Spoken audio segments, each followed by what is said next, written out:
the little logo of the Zuidrand in my presentation. And today I am going to tell you something which is to do with Latin, to do with my subject. But not only that, it's to do with a lot more. The title of the presentation is When in Rome, Do as Romans Did, with a subtitle Tradition as a Strategy. This talk will be concerned with tradition and how that is used in ways of presenting oneself. And that probably will become clear when we get started. Right, to start. What is tradition? I have a clip.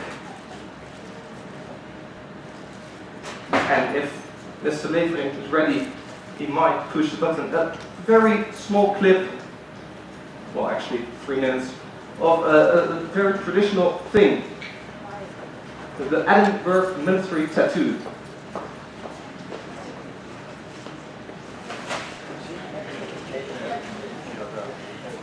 I hope it doesn't show.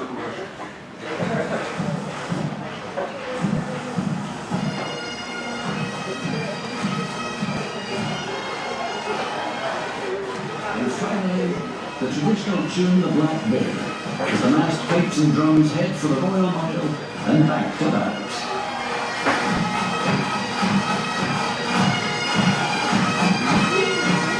From scenes like these, old Scotia's grandeur springs, but Max had loved the pain, revered the broad.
Right. Now that's all very Scottish, isn't it? We have people playing the bagpipes, parading along wearing kilts. However, this quintessential Scottish tradition, kilts and bagpipes, are actually not very Scottish at all. Many people don't know this, including most Scotsmen.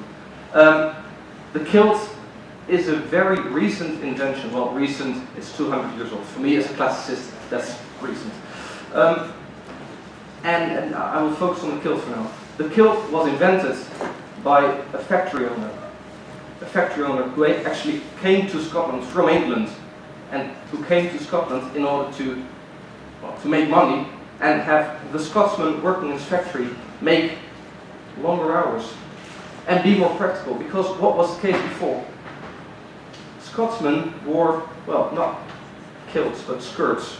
Really long, cumbersome, not useful skirts. And that didn't make any sense. So instead of that, this Englishman came up with a method to make that skirt more practical. He folded them over, knit them fast, and had reinvented the kilts. A couple of years later, the English king, King George IV, I think it was, came to Edinburgh, and while in Edinburgh, attended a parade. And for that particular occasion, cloth makers became very inventive, flocked to Edinburgh, and started producing kilts in all kinds of beautiful colours. You know, the Scottish pattern with all the squares.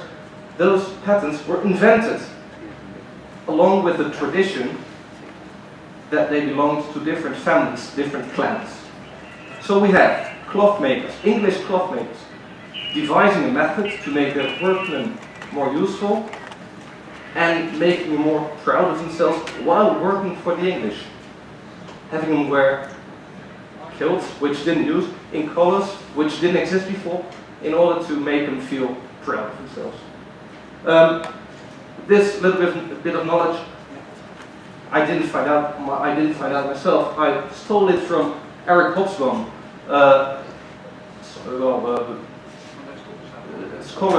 scholar of tradition and of the invention of tradition, as one of his most famous works is known, because in this he cites this example of Scotland and other examples to tell us how tradition is invented and how tradition is used to, well, for certain ends. We'll come back to that. So, to finalize, traditions are an invented set of practices governed by rules of ritual or symbolic nature, which seeks to inculcate certain values and norms of behavior by repetition. And by this repetition, they automatically imply continuity with the past. So we, as well, ignorant folk, don't know that the Scots are only wearing kilts for 200 years. We think that it harks back hundreds and hundreds and hundreds of years. Well, in fact, it doesn't. Coming to, here's one very famous Scotsman, Sean Connery, James Bond, very proud Scotsman, very obliviously wearing kilts all the time. We have our own traditions as well. I will get back to them. Sinterklaas and Zwarte Piet is Knecht. I will come back to that near the end of this lecture. And, well, it's actually a movie which we don't need to show. This is a clip from the 2014 Les Marathon, which started right here, our very own Haarlemmermeer Lyceum tradition. A Les Marathon, a night long of classes.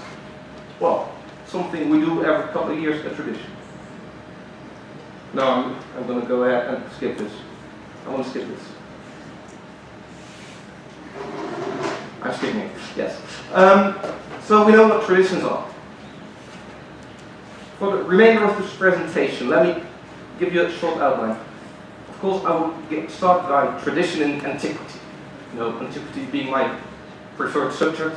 That's what I love to talk about, and I will talk to you about that. More in particular, the Roman appropriation of the tale of Troy. You've all had classes on Troy, on Diamond and Aeneas, etc., etc. And then we'll talk about the image of Augustus, first emperor of Rome.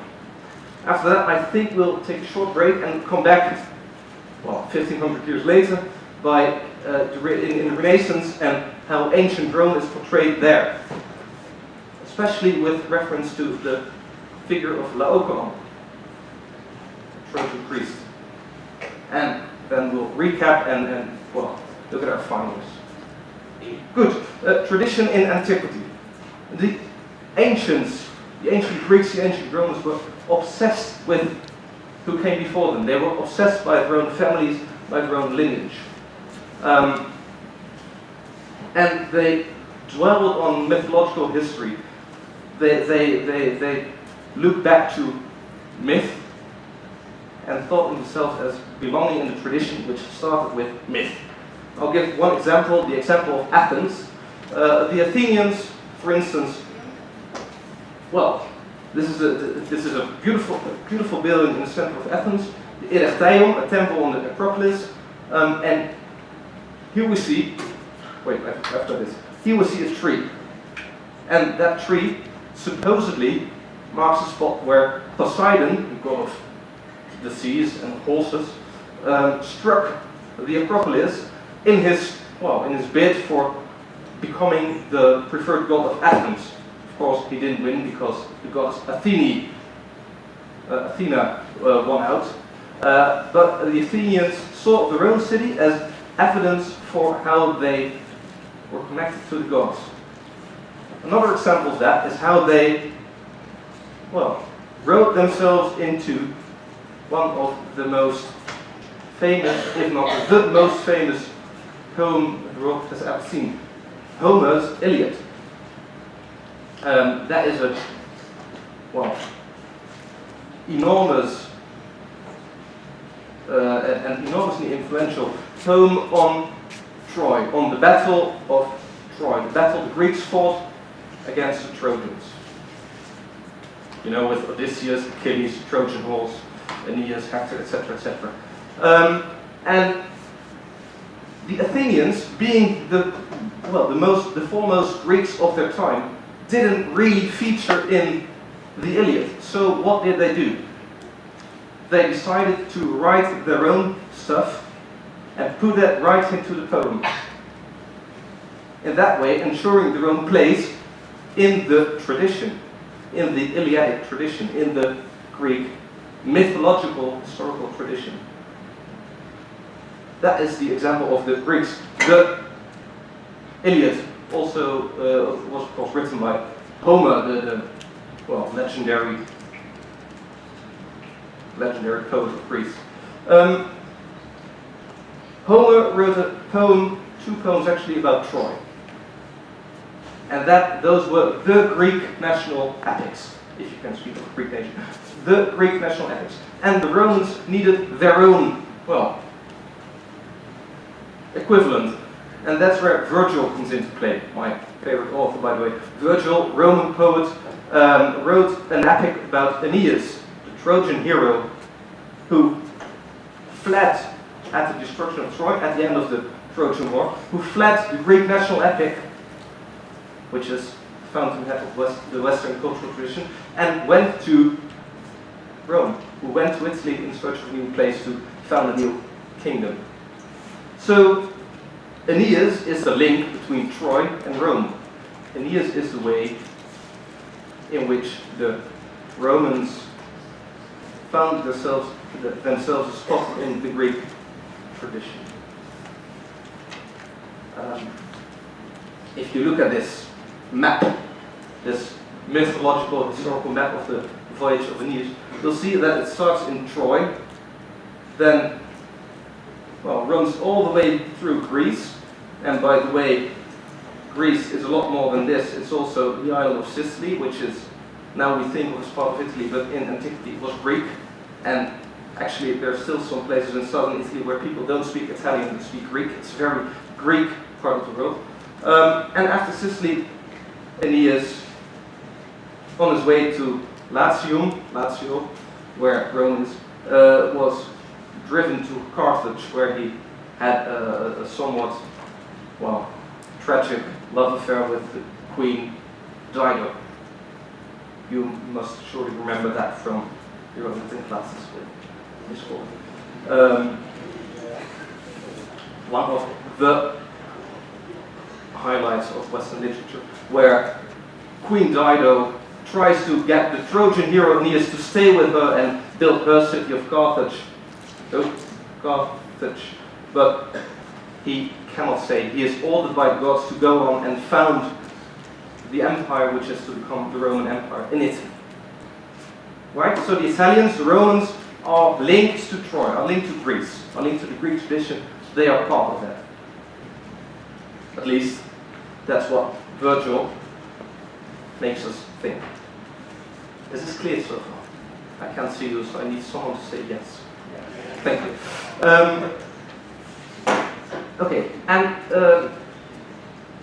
now I want you to take into account why Virgil would do a thing like that. Why he would write an epic about a Trojan/Roman. Rome had suffered, not continuously, but almost continuously, a century of civil war, of civil strife. Romans pitted against Romans, Romans fighting Romans, Romans killing Romans in great, very, very, very great numbers. There are some very famous people fighting those wars, like Pompey the Great, Mark Antony, which you of course know, Julius Caesar, which I'm certain you know, and after Julius Caesar, the most important of those was Augustus. Augustus, who came out after 100 years of civil strife on top. He came out on top. He had conquered everyone and everything in his path. and he alone was the master of the Roman world. And now he needed a story to prove that that was a good thing. He needed a story to prove that him being the master of the universe was indeed as the gods, as the universe wanted it. He did a couple of things. He linked himself to the god Apollo. Apollo, the god of beauty, of equilibrium, of all things right, of harmony, etc., of the arts. Apollo was Augustus' god of choice.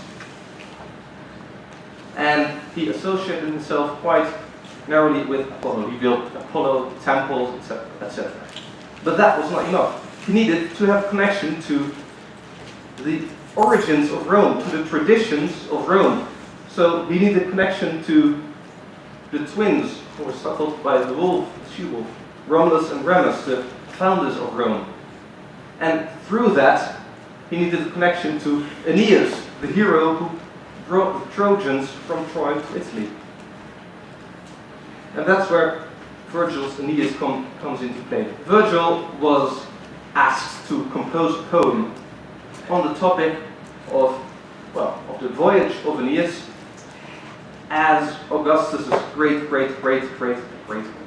etc. grandparent, because the ideology proclaimed that Augustus was, in fact, a descendant of Aeneas, stood in the tradition of Aeneas, and as such was destined to rule over Rome, as Aeneas was destined to sail to Italy.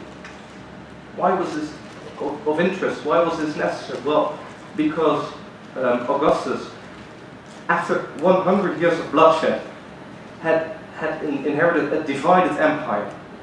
Everyone was, God. Everyone had suffered losses. Not everyone liked the fact that Augustus was on top. And he needed some approval, some affirmation of his status. And the best way to get that is tradition. So he devised a tradition linking him to the origin of Rome, linking him to the venerable past. And for that Augustus used Troy, used the Iliad, used Homer, used Virgil, used everything that was before him, everything, the best of what was before him, and put himself in that tradition.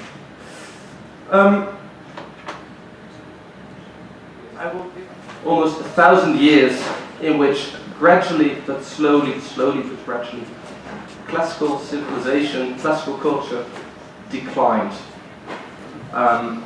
People didn't know how to read Greek or even the horror Latin anymore. Europe was developing. And then at one point, the Renaissance came along, to put it like that. People started to get a renewed interest in the classics. This very famous painting of Botticelli, an Italian painter, shows Venus being born from the sea.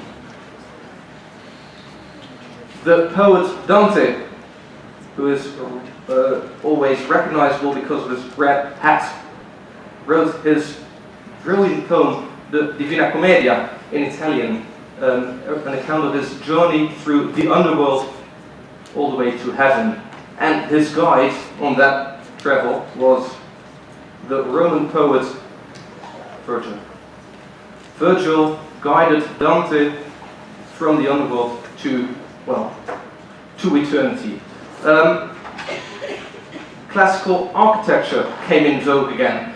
This is also a building, a small building in Rome, Bramante Tempietto, small temple, literally, which is more or less hidden somewhere in a monastery on a hill in Rome. A building famous for its recollection of the beautiful, harmonious, classical architectural forms. And one of the most influential people in this Renaissance, one of the most influential people in, the history of art, is this man, Pope Julius II. Pope during the beginning of the 16th century. The papacy, of course, was based in Rome, so he was the Pope of Rome. And the Pope in that day was not just the leader of the Catholic Church, he was also the leader of, well, a quite large portion of Italy. He was a president of sorts, a king. And Pope Julius II had, at his court, at his papal court, had some, well, famous painters. Who of you know the turtles? Very good. The red headband, who's that? Raffaello. Okay, and the orange one? Michelangelo. Okay, and Michelangelo likes the pizza, eh? Okay. And the blue one? Leonardo. Those very, very cool turtles are not famous just by themselves. They're famous as Renaissance painters too. Raffaele Sanzio, one of the greatest painters of Italy of all time, one of the greatest painters of the world of all time.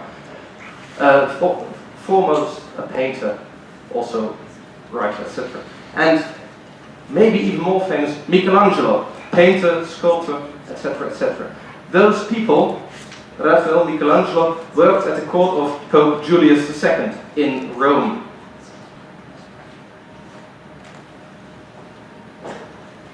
And this, maybe you remember this from the very start of the presentation, this is the thing I want to talk about. This statue. This exact statue. During the reign of Julius II, this was found somewhere in a garden in Rome. It was buried, it was excavated. The Laocoon statue was excavated during Julius's reign, and Raphael and Michelangelo were present, and they were deeply impressed. Looking at this, they realized so much more about antiquity, because if you go to a museum, if you go to the museum in Leiden, you see a lot of classical statues. During the Renaissance, almost no statues at all were known. None were found. And this was one of the first statues found and studied by artists. So we see here Michelangelo's statue of David. If you look at the muscles, the way it's sculpted, it's quite obvious. I hope you can see that his portrayal of the shoulders, for instance, is related to the way in which that was done on the Laocoon statue, a classical statue, an antique statue which was found in Rome by, among others, Michelangelo. Or look at this fresco, this painting by Raphael, where again you see the way in which he is portraying the muscles in the body. This could not have been done without the Laocoon statue. Right, I've told you about the name Laocoon a few times now. Time to meet the man.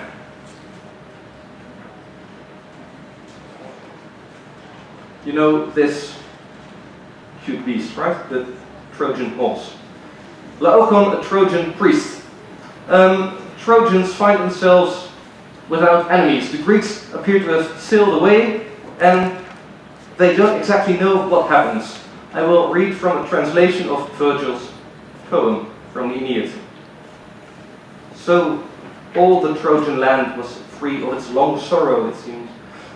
The gates were opened.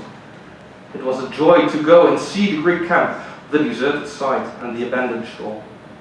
Here the Dolopian stayed, here cruel Achilles, he made a fleet, here they used to meet us in battle. Some were amazed at Virgin Minerva's fatal gift, the horse, and marvel at its size. And at first Timoetes, whether through treachery or because Troy's fate was already certain, urged that it be dragged inside the walls and placed on the citadel. But Capys, and those of wiser judgment, commanded us to either hurl the seed of the Greeks, this suspect gift, into the sea, or set fire to it from beneath, or pierce its hollow belly and probe for hiding places. The crowd, uncertain, was split by opposing opinions what to do. Then Laocoon rushes down eagerly from the heights of the citadel to confront them all, a large crowd with him, and shouts from far off, "O unhappy citizens, what madness! Do you think the enemy is still away? Or do you think any Greek's gift is free of treachery? Is that Odysseus' reputation? Either there are Greeks hiding, concealed by the woods, or it's been built as a machine to use against our walls, or spy on our homes, or fall on the city from above. Or it hides some other trick. Trojans don't trust this horse." Important line coming up. "Whatever it is, I'm afraid of Greeks, even those bearing gifts." So saying, he hurled his great spear with extreme force at the creature's side and into the frame of the curved belly. The spear stuck quivering, and at the wound's reverberation, the cavity rang hollow and gave out a groan. And if the god's fate, if our mind had not been ill-omened, he'd have incited us to mar the Greeks' hiding place with steel. Troy would still stand, and you, high tower of crime, would remain. Let's skip a couple of another scene. Come back to Laocoon. Then something greater and more terrible befalls us wretches and stirs our unsuspecting souls. Laocoon, chosen by lot as priest of Neptune, was sacrificing a huge bull at the customary altar. See, a pair of serpents with huge coils snaking over the sea from Tenedos through the tranquil deep. I shudder to tell it, and heading for the shore side by side, but their fronts lift high over the tide, and their blood-red crests stop the waves. The rest of their bodies slides through the ocean behind, and their huge backs arch in voluminous folds. There's a roar from the foaming sea. Now they reach the shore, and with burning eyes suffused with blood and fire, lick at their hissing jaws with flickering tongues. Blanching at the sight, we scatter. They move on a set course towards Laocoon, and first each serpent entwines the slender bodies of his two sons, and biting at them, devours their wretched limbs. Then, as he comes to the raid, weapons in hand, they seize him too and wreathe him in massive coils, now encircling his waist twice winding their scaly folds around his throat. Their high necks and heads tower above him. He strains to burst the knots with his hands, his sacred headband drenched in blood and dark venom, while he sends terrible shouts up to the heavens, like the bellowing of a bull that has fled wounded from the altar, shaking the useless axe from its neck. But the serpent pair escape, slithering away to the high temple and seek the stronghold of fierce paths, to hide there under the goddess' feet and the circle of her shield.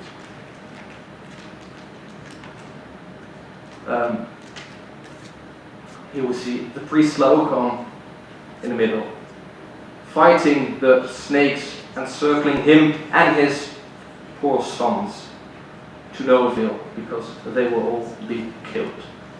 And Laocoon warned the Trojans against the Trojan horse. He is attacked by, well, here are his two baby sons, you see. He's attacked by the snakes, and the Trojans decide, well, apparently those snakes are divine. You know, they flee to Athena's temple, so they must have divine protection. Therefore, Laocoon does not.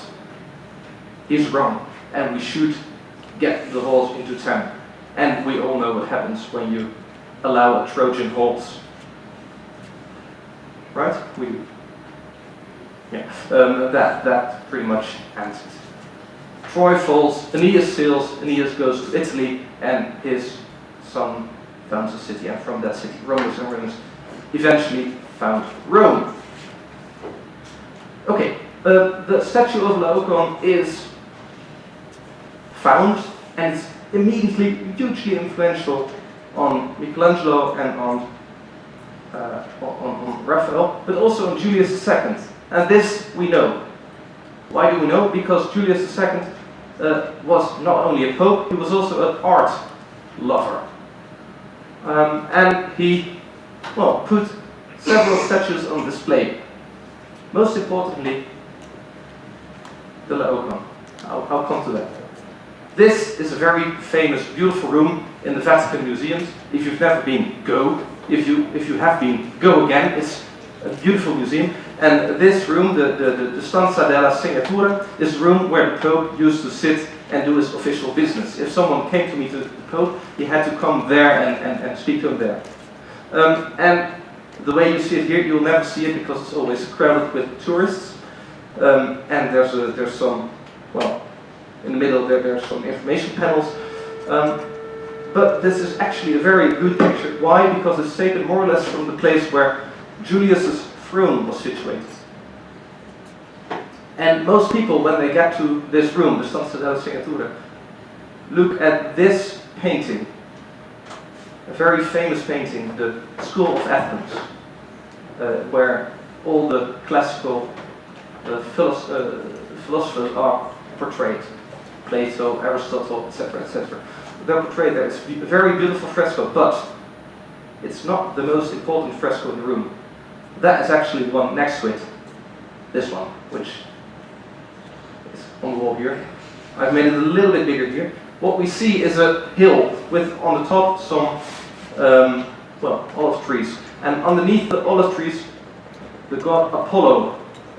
Remember, Augustus is god of choice. Apollo, situated and singing. He was also a god of art. And next to him are three people we know. We have, where am I? Yes. Here we have Dante with his red hat, the Italian poet, who was influenced by, who was guided by Virgil, the Latin poet, who was in turn influenced by really a disciple of the Greek poet Homer. So the three main poets, right underneath that, well, what is it? This hole in the wall. That is actually a window, and it's a pity, but it's always closed. It's very understandable it's closed, because that way you can better appreciate the frescoes and they're less easily damaged. But I do want to get technical a bit. This room is situated here, and directly across is this. This is a big, well, garden, really big garden, and across on the other side is this well, this etc., this cavity in the opposing wall, and right in that spot stood the Laocoon group. This is the view you would get from Julius's seat, from the place he was sitting. Through that window over there, you would look at this place, and right in the middle, Laocoon. So, coming into Julius' presence, you will always have Laocoon on your back, in the center. Very important place. What is the message here? Why is this important? What is Julius trying to portray? The name Julius is interesting in this respect. Julius the Pope, Julius II, is referring back to another Julius. Which one? Julius Caesar. And he does that indirectly. Julius II is portraying himself as, you know, in the same light as Emperor Augustus, looking back at Laocoon. And through Augustus, of course, Augustus' adoptive father, Julius Caesar.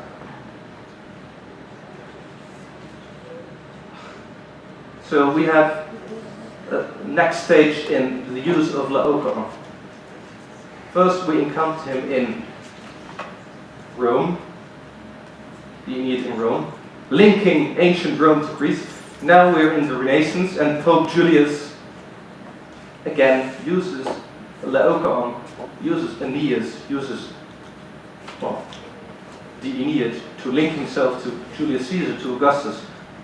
Why would he do that? Because now he is the boss in Rome. Now he is in the place of the emperor, and he needs to command the same respect. Right now I want to go a bit down the ages with you and see some more Laocoons, because after Laocoon was found, he was not just used to look at. Let's remember one more time. There he is with his massive torso and his strained arms and his open mouth, etc., etc. Look at some Laocoons down the ages. This actually is Michelangelo, right next to the Stanza del Segnatore in the Sistine Chapel. Most beautiful, well, most famous chapel in the world. Not necessarily most beautiful. Look at the figure of Christ in the middle. The way he has his arm, the way his breast muscles are portrayed. Same as Laocoon. Look at, somewhat later, Caravaggio, the picture of Holofernes and Judith. Look how his head is tilted a bit more, but it's the same head we saw in Laocoon. El Greco, beautiful Spanish painter. If you ever are in Madrid, go to the Prado, look at the Greco paintings, they're wonderful. This is his Laocoon, where you see the two sons, well, being fighting off the snakes, and the older Laocoon already down. Well, look at those 20th century paintings. Here we see another Laocoon. You know the tradition which started. A wall in Sardinia somewhere, where we see again the same idea. How about this one? A very nice pop art thing where some space cowboy is wrestling an octopus. But look at the way he holds his arm. It's again the same posture. Look at his legs. It's the same posture as Laocoon in the statue found by Michelangelo from Oranje. This way we can appreciate such an apparent mess as this sculpture, where we see a central, well, block of stuff and two blocks, small blocks on the sides, with all kinds of whirly, wiry things around them. Again, a Laocoon. So it's a tradition which started. How about this one, which you could all probably recreate if you had a few property tools, or this one, an image you probably recognize now as a Laocoon, where it wouldn't before. And I want to give you one more thing, because you know we're very good at English. Some Dickens from the Christmas Carol. You know the Christmas Carol? Yes. It's not Christmas time anymore, but that doesn't matter. The end of the Christmas Carol. Scrooge has been visited by the ghosts of Christmas past, Christmas present, Christmas future, and after that he wakes up again. Yes!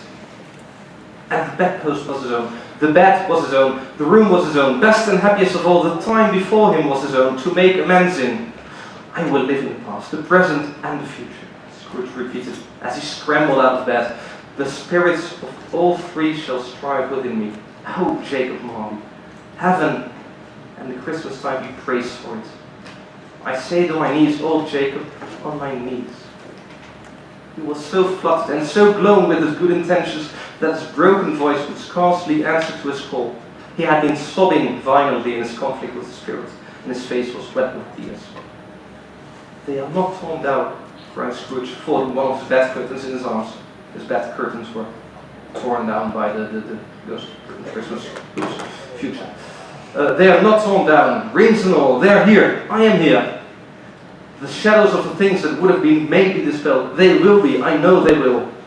His hands were busy with his garments all this time, turning them inside out, putting them on upside down, tearing them, mislaying them, making them parties to every kind of extravagance. I don't know what to do, cried Scrooge, laughing and crying in the same breath, and making a perfect Laocoon of himself in his stockings. I am as light as a feather, I am as happy as an angel, I am as merry as a schoolboy, I am as giddy as a drunken man. A Merry Christmas to everybody, a Happy New Year to all the world. Hello here, whoop, hello. A perfect Laocoon. Scrooge, in Dickens's Christmas Carol, implies in his readers the knowledge of Laocoon. Wrestling, well, fighting with his stockings, the way Laocoon is fighting with his snakes. So Dickens uses Laocoon for his own purposes, as do all the artists we've just seen. There's one more group of people we can of course not forget, and those are we, the tourists. This is the place Laocoon is situated now, again in the same Vatican Museum in Rome. If you've never been there, go there. If you have been, go again, because it's a wonderful museum and there's too much to see in one go, there's too much to see in two goes. Go and go and go, and have coffee while we're in the neighborhood. Tourists are also very, very, very, very fond of the Laocoon. This is the way you will most often see this statue nowadays. You can, of course, look for photographs, but if you go there in real life, you will get the tourists for free. To recap, the story of Troy and the story of Laocoon have been used many, many, many times